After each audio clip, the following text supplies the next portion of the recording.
Hey, here we are. What's up, Ward Wrestling Live? We're live again with another amazing wrestling coach in our country. Also, not a bad wrestler in his time, too. Uh, First of all, he's the associate head coach at Virginia Tech up in Blacksburg. He was a three-time Florida State champion at Clearwater Countryside. He qualified all 4 years. He was a Fargo champ and an outstanding wrestler. He was a two-time All-American at Oklahoma, one-time NCAA finalist, six-time USA national team member, and he represented the US of A at the 2012 Olympics in London. His coaching career has taken him through Harvard, Iowa, Wisconsin, and now he's in Blacksburg. Coach, thank you so much for coming on. I really appreciate it. I'm honored to talk to you. How are you? I'm great. Thanks for having me, Dan. Yeah, man. Anytime you want to come on, feel free. Any of your tech guys, they're all welcome. So obviously, you've definitely been affected during this off season on college athletics and everything. Man, talk about what you've been going through or what you've been doing to keep yourself sane, and then also your wrestlers, and also, how are you talking to guys that you want to bring in and all that stuff, parents. Yeah, there's obviously a lot that goes into that, and right now we would be getting ready for summer camps, or I would be. I think this time last year I was down in Tampa doing a clinic, 3-day clinic with Mekhi Lewis at Tampa Jesuit. So, this time of year, my wife usually goes to Denver and takes my girls. So right now I'm kind of by myself in my house, which is, good and bad at the same time. But I'm normally running around the country doing camps and clinics. So, and obviously this started, I guess it's been, it was the second Thursday in March when we heard that the NCAA tournament was canceled. And then just that whole emotional roller coaster for about a week of counseling our guys, telling our guys, really just walking them through the process of almost grieving, because it is such a big deal. It's such a climactic moment for us, and for it to get taken away, especially for the seniors. It was difficult. It was difficult for these guys and very emotional. We had a pretty good team. We had a rough ACC tournament, but we qualified 9 guys, so we had a big group going to the NCAA tournament, and we were excited. And for it to get taken away, for very good reason. It was difficult. Like I said, they had to grieve a little bit. We had to kind of walk them through that and get them to the other side to really put this all in perspective. And the last time the NCAA tournament was canceled, it was World War II. So there's a lot worse things that could be going on without a wrestling tournament going on. And then, shortly after that, it was almost kind of spring break for most of the country. And, that's really when everything took a turn to, finishing school virtually, kind of going through that where, luckily we were able to be in our room for 2 or 3 weeks, having our guys working out, and kind of was business as usual without school, them kind of doing stuff online, but then everything was shut down. So, and as college coaches, we're not per the NCAA, we can't even be around them when workouts are taking place, so if they're doing something on their own. Luckily our guys have there's a club in Christiansburg, the Christiansburg High School uses it. So those guys are working out still a little bit. And so it's been a little surreal, and we, learn as we go. I think for the most of the country, we're all day to day, right? Yeah, for sure. And and I think the biggest thing that you hear from the coaches too, like yourself, and I've had a few coaches on here, and they said the hardest part was, obviously it's hard to tell the undergraduates, but the guys that are seniors or fifth-year seniors, they said that's where their heart really broke, to get in there and have to tell them, because life's about to begin for them, and it kind of sucks to tell them that, especially ones that maybe are making it for the first time. Yeah, we had a kid that from Maine. He was the first guy to ever qualify from the state of Maine to the NCAA tournament. 5th-year guy, 4 years being behind guys that were 2- and 3-time All-Americans. He was behind Mekhi Lewis last year. Finally got a shot. 5th-year senior. Just grinding it out for 5 years. and his 5th year qualifies for the NCAA tournament, takes 3rd in the ACCs. And then for that to get taken away was tough for him. And, our other senior was going for his 4th All-American, we've never had one in Virginia Tech history. So, luckily they kind of gave that, the NWCA gave their, first team, second team All-Americans. And so Dave McFadden was able to kind of, I guess, accomplish his 4th All-American honor. But, he wanted that chance to win a national title, follow up what Mackay did last year. So, yeah, man, it was bittersweet. And these 5th year seniors are, going to have to hold on to that, what they did throughout their whole careers. And I think they're pretty proud of that. And we're proud of them for their stick-to-itiveness and what they gave to our program. Yeah, and talk about the program, Virginia Tech Wrestling, the coaching staff, yourself, the kids in the room. Talk about the future of the program and how far it's come and kind of the recruiting and tangibles you're looking for. But but especially the program. I mean, you guys are doing really good things there. I mean, the ACC has come a far way. There's a lot of good wrestling in it. So tell us about your program. Why Virginia Tech? Why does someone want to wrestle for Virginia Tech? Well, I've been a lot of places, and I got out of college wrestling for a little bit, and I didn't really plan on getting back. I'd moved back home and spent 3 years selling. We were just talking about selling spine implants in Tampa, Florida, and the head coach that was here took the head coaching job at Iowa State. So the associate head coach who's been here for almost 15 years now, had been the associate coach for 12 years, took over the head coaching job, Tony Roby. And now he's the head coach. And I had some ins because of some of your former guests, the Nordstroms. I was really close with Mr. Nordstrom, Tim Nordstrom, and he kind of threw a tidbit to Coach Roby. And, I didn't hate my job. I was, it's Florida life. Life is good. The salt life. I had my summers, I had my weekends, something that I never had my whole entire life. And, the corporate life wasn't terrible. But then Roby reached out to me. I remember a late night in the OR, and I got a voicemail. And I was like, who is this guy? And sure enough, it was Tony Roby. And, we really had to, my wife and I had to really pray about it and think about it. And, we knew if we went up there for a visit, it was going to be a done deal. So we came to the conclusion that this is where we wanted to be. And after a visit with him and his wife and kind of a pseudo recruiting trip to Blacksburg, we knew this was going to be home for a long time. So just a super special place for us. And something as far as the team's concerned, we're building something really special. We've been top 10 the last 8 years now.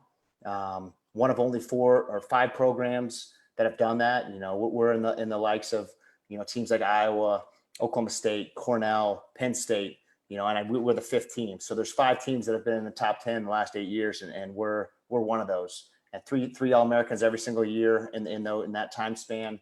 So, first national champion last year, but just the future is what we're really excited about. We have a great team coming back. Last year we had a top 5 recruiting class, so those guys are coming in, and just a great group of coaches that the synergy has been just phenomenal.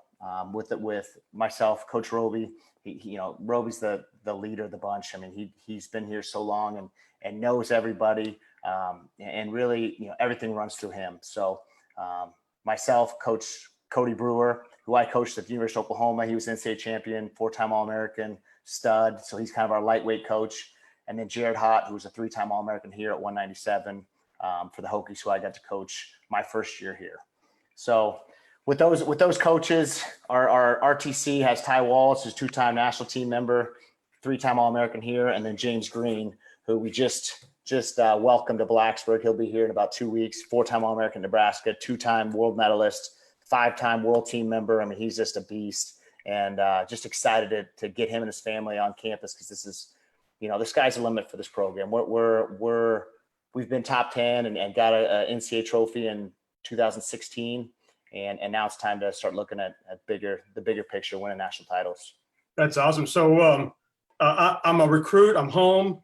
I'm at the level of where I can wrestle D1 and I've got decisions to make. And as far as the kid, I'm like, wrestle, wrestle, wrestle. As far as the parent is like, well, wait a second, the next 40 years, not the next 4. So let's talk about first, you're recruiting the kid, but you're also recruiting the family too, right? And No what are the intangibles you're looking for in an athlete? And then what are you doing to make sure that that athlete gets the education and the opportunities after Virginia Tech to be able to succeed in life? Yeah, great questions. And you know, the resources here have really been a big part of that. Our academic advisor is the one that kind of sets up the schedules for our student athletes. And we have a guy who's been with us for a long time and just does a great job with that. Our GPA this past semester was the highest it's ever been, 3.37. So our athletes are doing a great job. And then, you know, just the school speaks for itself. We're you know, a big time engineering school. There's over 10 different engineering degrees that you can get here. Our business school is really, really good. It's one of the top 25 in the country, as well as our school of education. So kind of a very well-rounded academic environment here. And then also we're the second biggest Marine cadet corps in the country, or excuse me, cadet corps in the country, right behind Texas A&M. So we have that kind of that military base as well. We started off as a military school. Now we're, you know, the whole 9 yards. We're part of the ACC.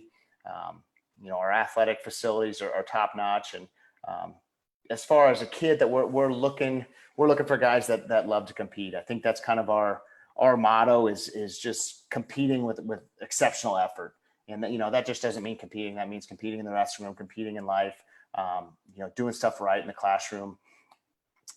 And what's also helped, I think, in the last couple of years, as far as our recruiting is concerned, is that they pushed the recruiting calendar back a year. So now June 15th, going into your junior year, we can start calling you. We can start building that relationship. And the group of coaches, the group of athletes, the culture that we've built at Virginia Tech, it shines pretty brightly. So for us to be able to create that relationship, it's a year and a half process. Before, when I was young and just 4 years ago, July 1st going into your senior year, that's the amount of time to the early signing period was the first week in November.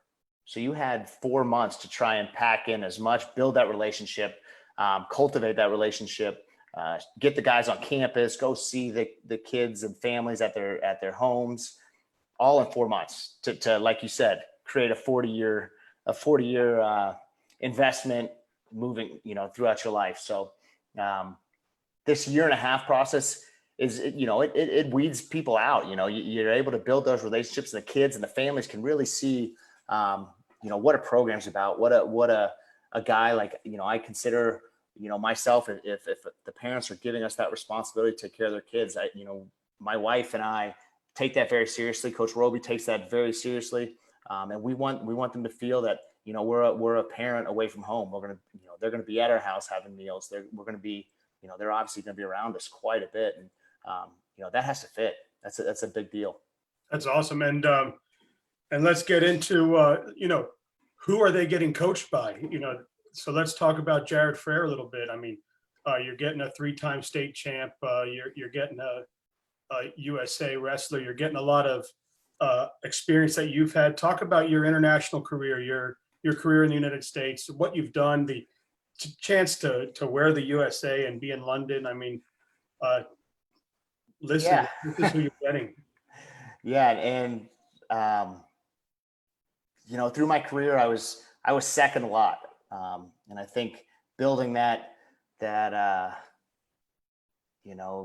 hardness of going through, many a season and finishing second or third, has helped me, not only as a competitor along the line, but also as a coach, just seeing heartache and trying to, turn that around and make it into a positive and continue to build off those losses.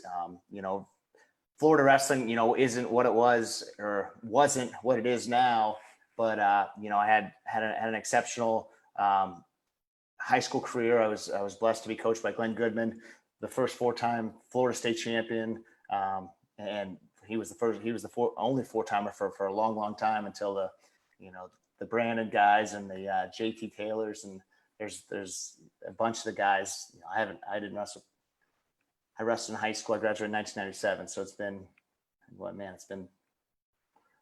I can't do my math right, but yeah, 22 years, 23 years, but yeah, just a great experience. Florida wrestling. My dad was my coach. I enjoyed every bit of it. It was a great experience, and something that I really enjoyed and take pride that I wrestled in the state of Florida. The Sam Hazelwinkles, the Josh Lambrecks, the guys that had super success at the next level. Just excited to be a part of that. Chris Bono, the list goes on and on. The Marleys, and just an excited group to be a part of. And I hope at some point, the state of Florida can get a college program going again, because I'll be the first one to jump on that list to be a college coach, Division I college coach in the state of Florida, because I just love it. I take pride in it and want to give back as much as possible. So University of Oklahoma, great experience. Always knew, especially growing up in Florida, you couldn't wrestle any high school. There was no high school wrestling. I didn't wrestle a high school match until my junior or my freshman year in high school. So I never wrestled a folk style match, I should say.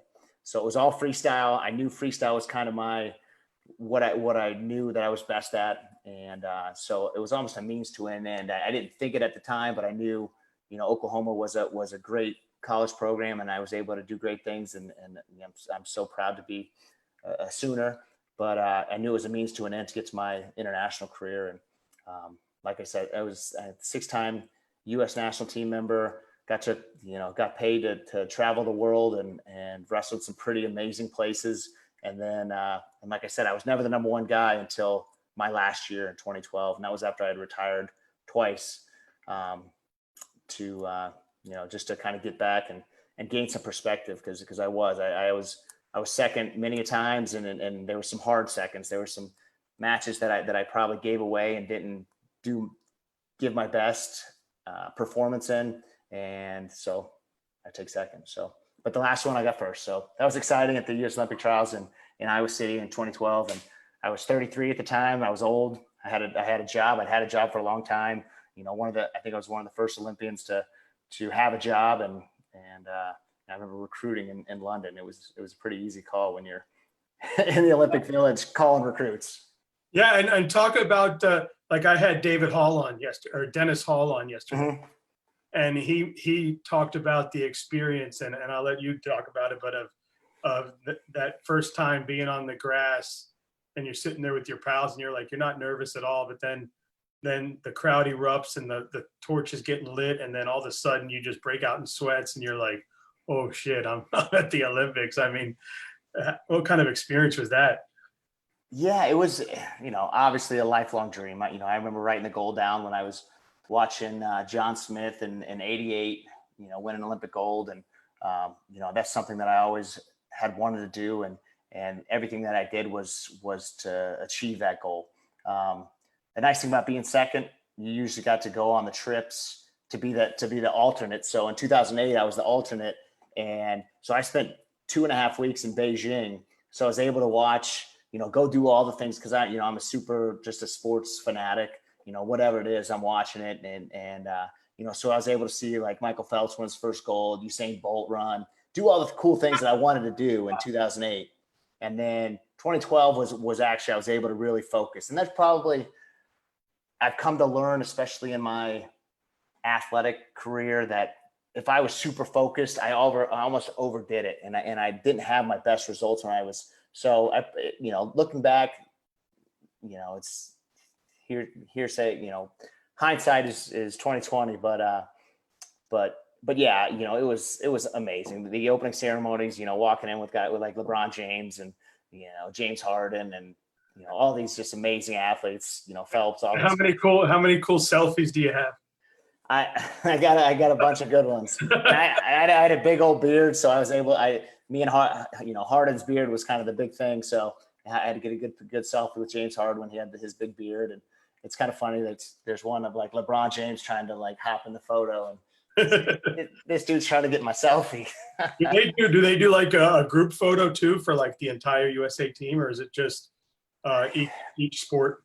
Yeah, just pretty much each sport. I mean, that would have been cool to have a full team USA, but to get everybody together, and especially the commotion around, especially like the men's basketball team and Phelps and the big time stars, it was tough to get the whole group together. And do you probably appreciate it more now than then? When you lost, you're like, this sucks, I want to go home. I'm sure. 100%. But yeah, cause like talking to Dennis Hall, and he won the silver, right? But he was like, you could see him talking to me yesterday. He was like, should have won that. I wanted to rip the guy's head off the Kazakhstan flag. I was gonna kill him right there.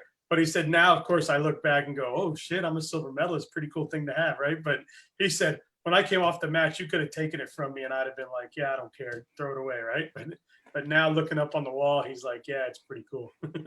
Yeah, he had some wars. He's a warrior, one of the most intense people you're ever going to meet. And, to go back, and I just watched the other day for some reason, I think it was on some feed, and it was him and Paulson wrestling that 25-minute war to make the team. I mean, there's never been a match like that, 25 minutes long, and obviously Greco, there's a little less, there's action, but it's, no attacking the legs, but 25 minutes of hand fighting and just, I mean, it's a street fight. Watching those guys.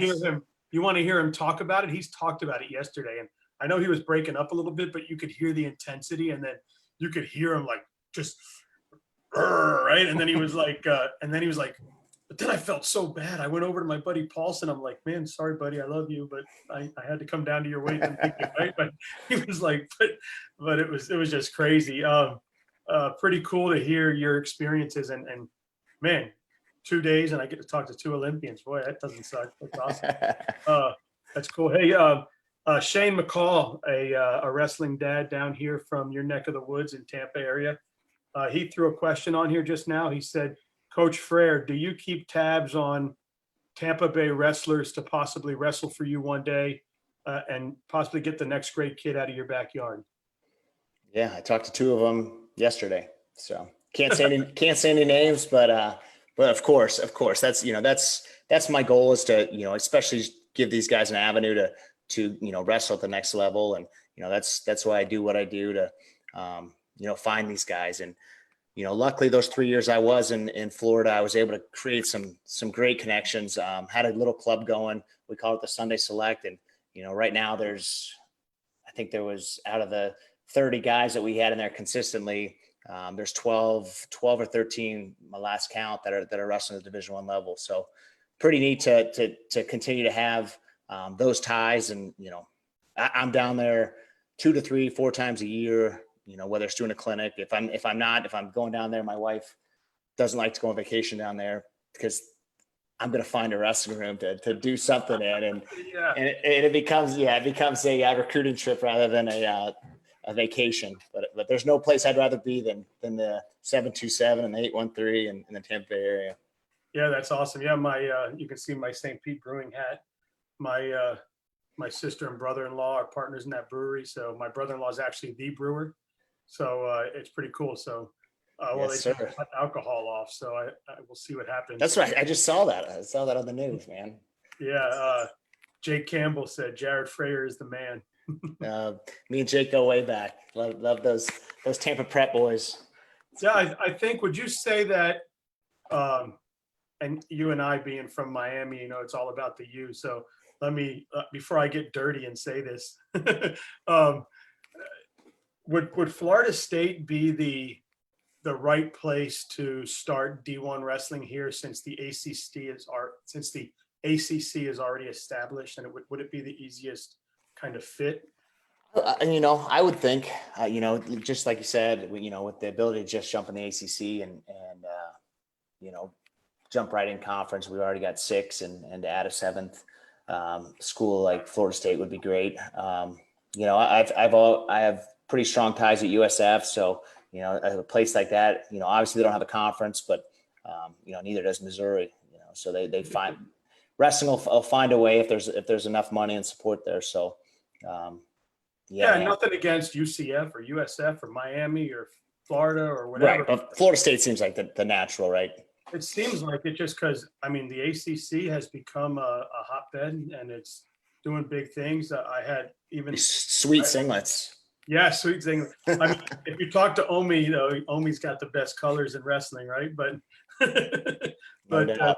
the singlets, yeah, I mean, like I had the SoCon guys on. It looks like the SoCon and ACC, they're getting a lot of good Florida wrestlers. But yeah, but why not? Why not the U? I mean, if we're gonna do Florida State, you might as well add Yeah. the Hurricanes. I mean, you got the ACC too, so aren't Oh, they? Yeah, they're ACC. yeah. Who did I have on that said to me, man, if Miami and Florida State put wrestling together, I want to be there to coach it because talk about a rivalry that's been going on our whole lives, right? Yeah, I'm going to Coral Gables before Tallahassee though. So yeah. Yeah, hang out at Cocoa Walk, right? there you go. Yeah, It's an easy recruiting trip right there. yeah, man. That's cool, man. Especially for wrestlers, we're used to cold gyms and snow, and at least the guys in the Midwest and the Northeast. So getting them down there. That's something I said too about UCF. I mean, look at the central part of the state from Tampa coast to the Cocoa coast to the Space Coast. Wrestling has just become really good in the I-4 corridor. And man, why UCF should just jump right into that and just Highland Prep and Brand. Yeah, and there's a reason why these kids are leaving, which is a whole nother hour long podcast. But yeah, we could spend 30 minutes. Another yeah, we just saw Kai Owen take off. Yeah, I mean, there's five or six kids that all were in those clubs, whether it's at Lake Highland Prep or Jesuit or all those little kids club that they're all at Blair and Wyoming Seminary, and so it's because of that.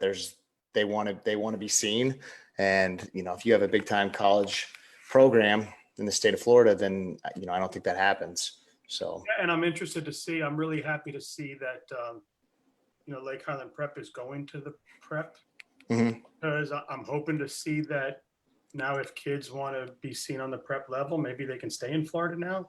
Yeah. But who knows? Maybe it'll get the schools down here, and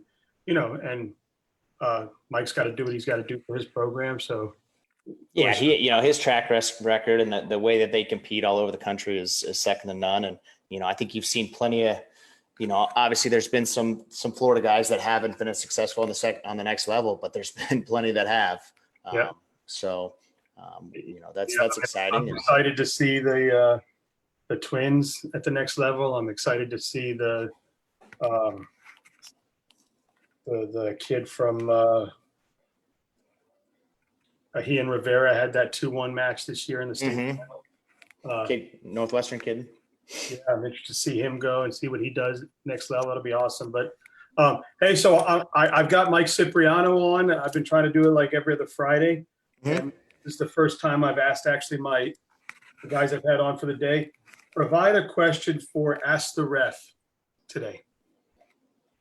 Ask the ref. The ref.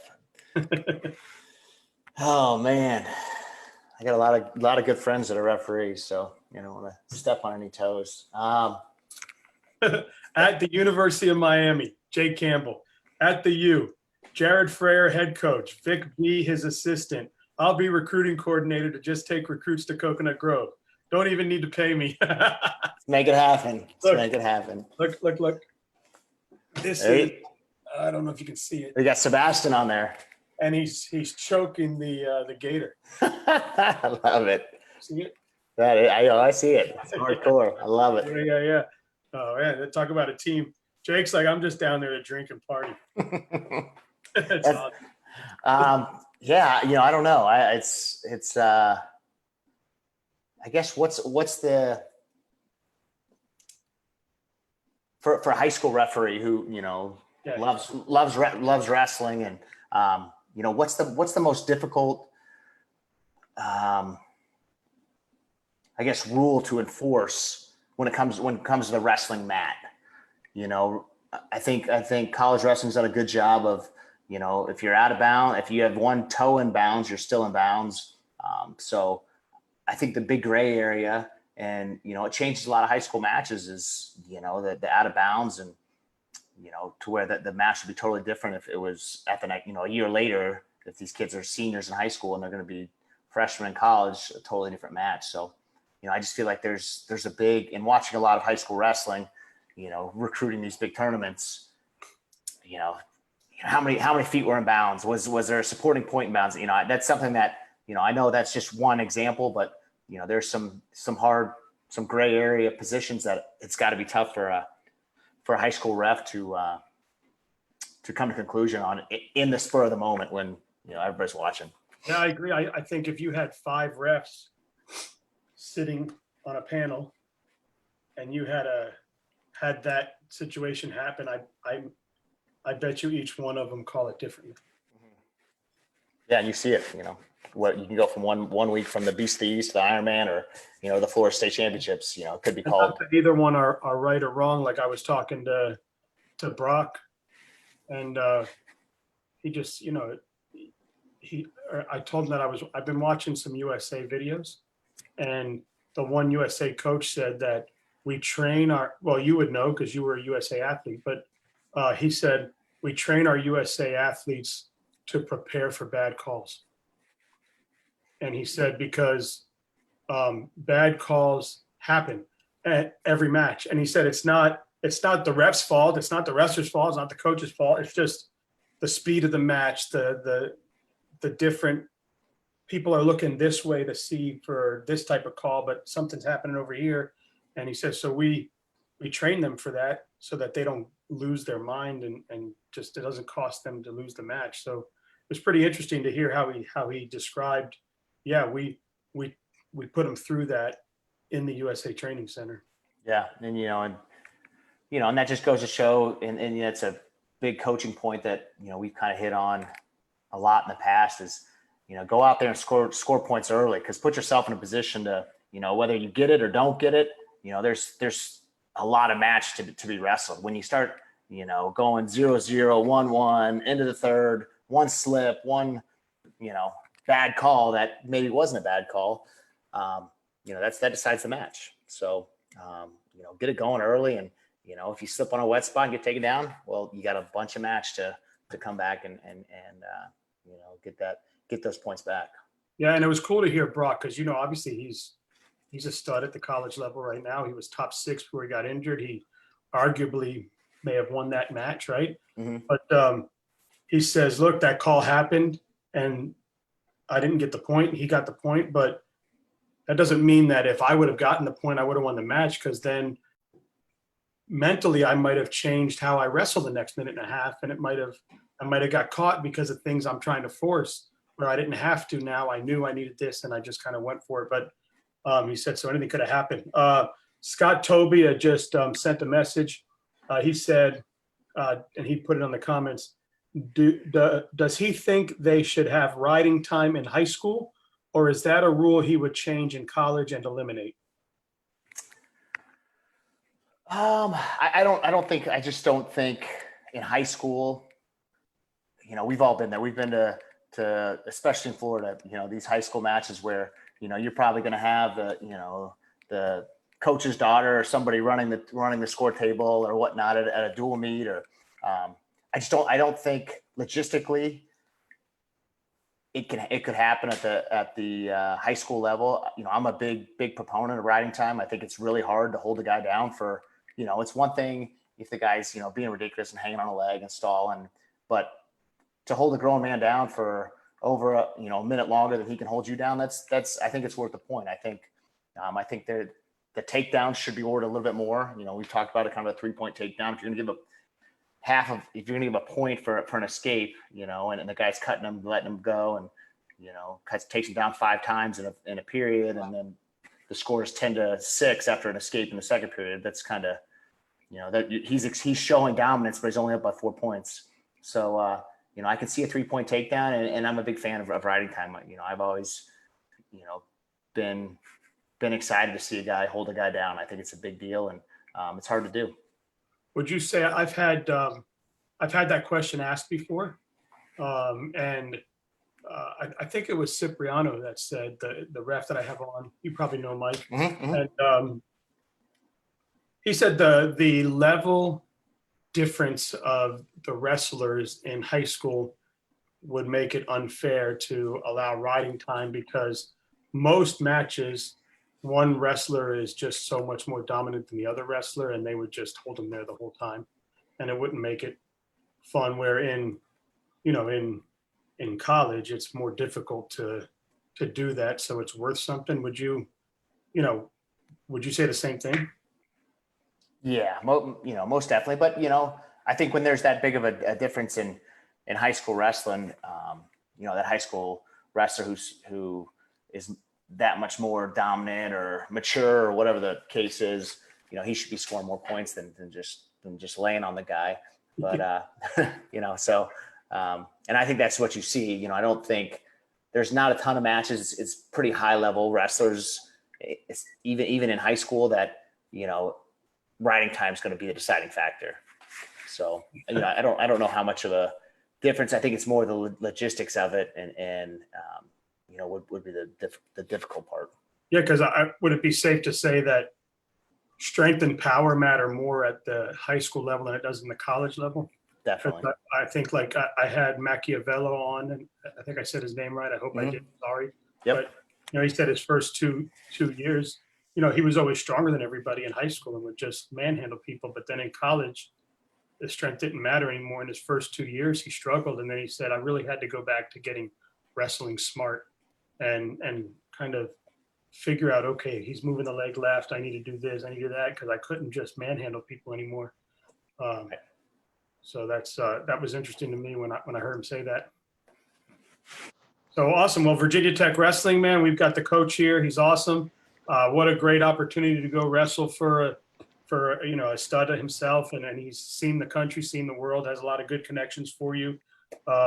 And it seems like the whole state of Virginia, man, you guys got some great wrestling there. So it's really, really doing big things over there. And Hokies top 5 the last 10 years, right? You said, or top 10? Top 10 the last 8 years. Yep. Top 10 the last 8 years. Well, that speaks for itself. Obviously you've got a pretty damn good guy right now with Mackay. He's doing big things there. So anybody needs to get in the room and roll with him, I'm sure they get better. But I got my 10 questions for you, and I'm going to bring it. Ready? Oh, I got it. All right. Okay. Yep. I'm on a hot seat. Yeah. All right. Benny's or the Cellar Pizza? The Cellar. All right. Moss Art Center or historic Smithfield House? That's a good question. I'm gonna probably take the Moss Art Center. Pretty awesome venue. Pretty special place. Cool. Yeah, it looked cool when I was doing the research. Mikado's or the London Pub? Oh, I've never been to either of them, so I'm gonna go with the pub.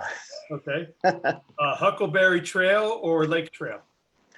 I just ran a marathon on the Huckleberry Trail, so it was evil yet beautiful, so I'm gonna go the Huckleberry Trail. I like it. All right. The Black Hen or the Blacksburg Tavern? Blacksburg Tavern. Falls Ridge or Panda Pass Pond? Pandapis Pond. Oh, did I say it? So you're good. You're good. It's a beautiful place, man. We're up here right on the Appalachian Trail, right in the mountains. Everywhere, it's beautiful, man. Right on the New River. Cabo Fish Taco or Bull and Bones? Cabo Fish Taco. Best place in town. I got that one from Kyle. Hey, so South Florida, Cafecito or Colada? Oh man, I'm gonna get burnt either way. I'll go with the second one. All right. Hey, anywhere I can get a Cuban coffee, I'm okay with. Oh yeah, I love them myself. Hey, Lane Stadium or Cassell Coliseum? Ooh, Lane Stadium on a Saturday night in the fall is pretty special. Both places, get really loud. But yeah, Saturday night, I love college football. I'm a. What do you do when Miami comes to town? Well, hopefully we have a better season than last year. And we're beating them. But actually, we beat them last year. It was an ugly game. I think we were up 4 touchdowns, and they came back, and then we ended up winning in the end. Yeah. But yeah, Saturday night in Lane Stadium is something special. If you get on YouTube and check it out, man, it's one of the coolest venues in college football. Yeah, I love when they do those Saturday nights and they come running. The Sandman, people jumping, especially if you're a recruit on the field, it's something special. So we'll get some of those South Florida recruits down there. And well, you and I missed the old Orange Bowl. no doubt. Yeah. All right. Say it again. Sorry, I missed those teams. Oh yeah. Well, I think college football has so much parity now. No doubt.